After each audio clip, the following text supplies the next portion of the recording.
My name is Elenja and my husband is Selomja here. We've been married for 16 years.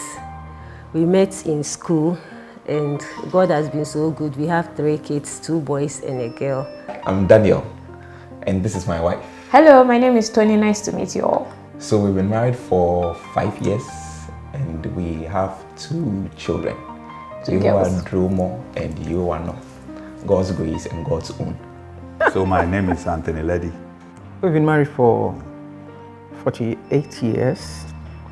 We have 3 grown kids, adult kids, with 8 grandchildren. I am George Nikwe and this is my wife. Delasi Nikwe. Yeah, and we've been married for 11 months now.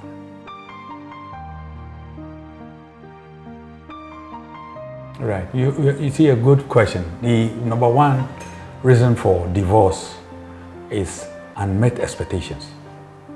Financial, kids not coming, loss of job, in-laws giving you trouble and stuff like that. But again, it comes again back to faith. There are not easy answers to these questions or these happenings. There are no easy answers. But back to faith. This is why we think that Christianity is the best form of religion or relationship. Let me put it that way. So when these things happen, you go on your knees. It's easier said than done, but prayer is everything in a Christian's life. Prayer is everything in Christian's life. And we should not forget that there's no situation that is permanent. Listen, let me tell you a true story. My father at one point lost his job. And my mother took care of that home for close to 10 years. She said 10 years. Yes, 10 years. My mother, I'm telling you a true story. And those days we were kids. But I recall that my father lost a job. 10 years. Eventually, he landed a job again. And at that point, my mother was so old that she had to also just resign or stop doing what she was doing. She was doing her own business anyway. But when my father landed the job, a few years later, my mother also stopped working. So it was my father who took care of the family till he eventually retired. So again, let's not give God time. 2 years, you must get a job. 2 years, you must have babies. You know, when you do that, you are becoming God yourself. You know, again, it's Christianity. So go back to what you know best. The script says, yes, godliness with contentment. Yes. In marriage, I wish I could invite everybody to my church and to listen to my pastor preach on, what it means to be rich. If you look at yourself as a creature of God, as God's child, and you wake up, you can hear, you can see, you have a roof over your head, you have food on your table. These things are enough for you to be content and to praise God for it. If you are in marriage and things are not going too well, I know the issue with children is something very, very big. And this is what we tell couples who marry but don't have children early. I said, God is giving you time to bond with your wife or your husband. Sometimes when children come early in the marriage, it disrupts the bonding process. Sometimes when couples have children early in the marriage, it disrupts the bonding process because when the children are born, the women tend to pay more attention to the child than the spouse. And so God is the one who made us and he knows all of us. When children are delayed in marriage, we counsel that God is giving you opportunity to bond as husband and wife and to begin to do other things. So when you don't have children early in the marriage, bond. Sometimes that's the time you will want to look at what ministry both of you can do together and focus your attention on other things other than, having children. And I'm not saying this minimizing the anxieties and sometimes the pain or sometimes the heckling that will come from outside of the union. But when both of you are together and you are trusting God for this, it should come with a lot of contentment and show people that you are happy being obedient to God. You're happy waiting on God. And that in itself is a way of discipleship. It's a way of telling people that, yeah, God has not forgotten me. We remember somebody who didn't have children early in the marriage. If you asked him, 10, 15 years, he said, do you have any children? He will say, not yet. Not yet means there's hope. 20 years after they had, 20 years in marriage, they had their first child. In fact, they were a set of twins. So, you know, keeping to the script is good. Knowing the script is good because there are so many things in that script that will encourage you in times of difficulty. Money is a visitor, it comes and goes. And again, this is a time for most women when sometimes today the woman is earning more than the man, and you try to, you know, try to usurp his position as boss in the, not boss, but head of the home. If you are doing that, the tables can turn. So we really need to be humble in our walk with God. We need to be humble in life because no situation is permanent. Just keep your faith alive and know that God is able to take you through all these things in His own good time for His glory.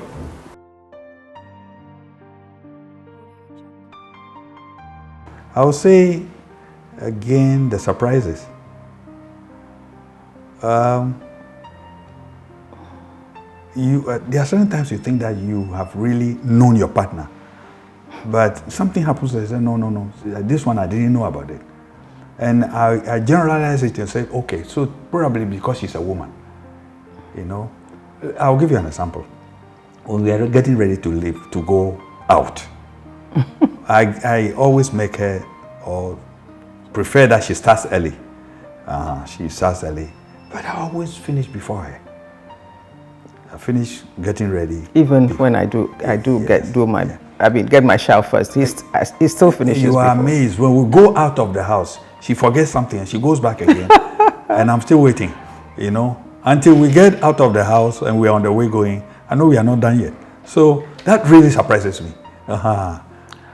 But with time, you have also understood why it happens that way. Because sometimes I go get water, sometimes even paracetamol for the road. I get tissues, yes, and you know, just everything that, and sometimes maybe a biscuit or sandwich, something. Yeah. Because sometimes 5-10 minutes drive the ride, oh, I'm hungry. So I clean up after everybody. So that's why I'm always late. What baffles me about the opposite sex, it's just how uniquely we are made. And everything about my husband and the 40 plus years we have spent together just confirms for me the scriptures. That one verse in the Bible which says, He made them male and female, speaks volumes to me now. And I'm beginning to understand, not that I have understood everything, but I'm beginning to understand God's wisdom through, you know, being made male and female.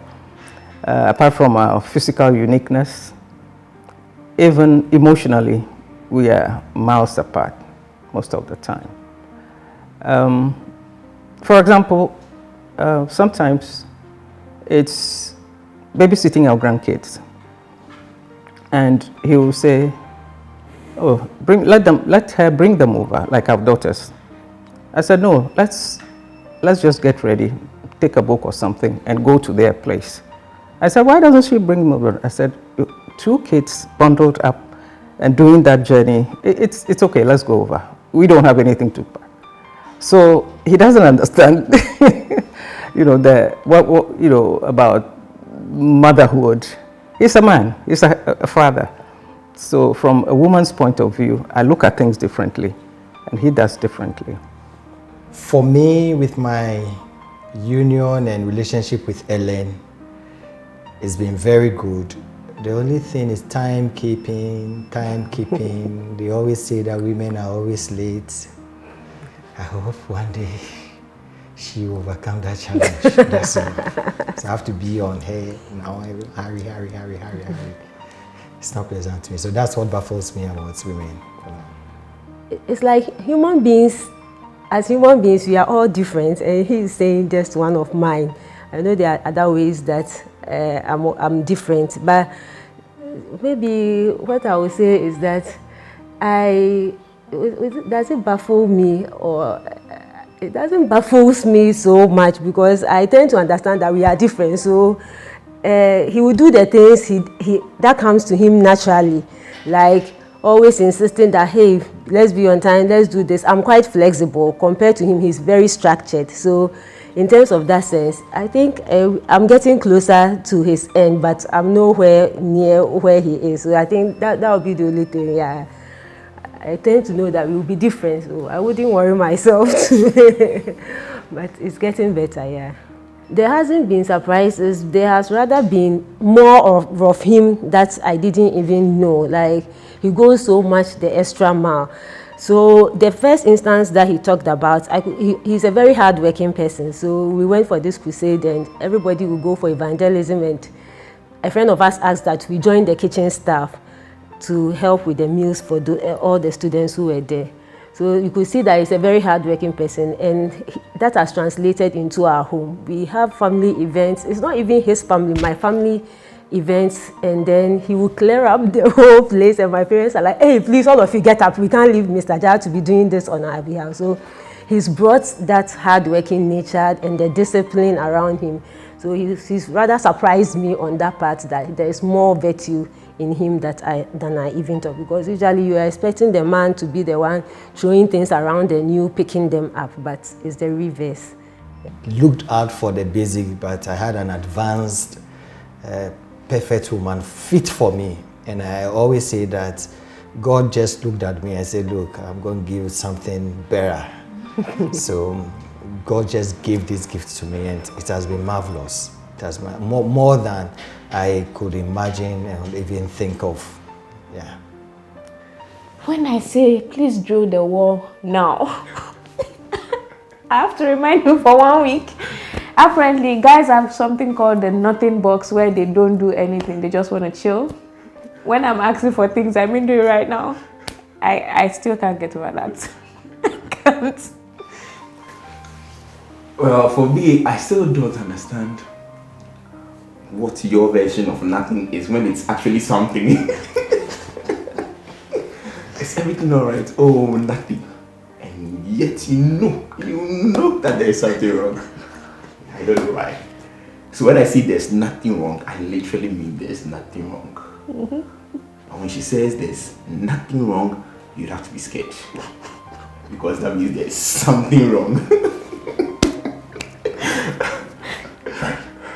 Let me see. How your body works in sex. Yeah, I recently learned that from this book, the book you shared with me. His needs, her needs. Yes, his needs and her needs. I didn't get the whole sexual part of a woman, like affection.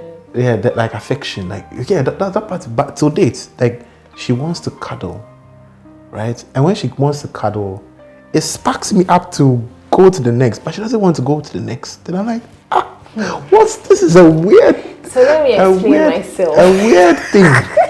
that thing, but I think I'm getting it. As we are going there, let me explain. Okay, so cuddling, right, is an affectionate thing. Yeah. Women love affection. So what sexual intimacy is to a man, affection, well, in my own opinion, affection is to a woman.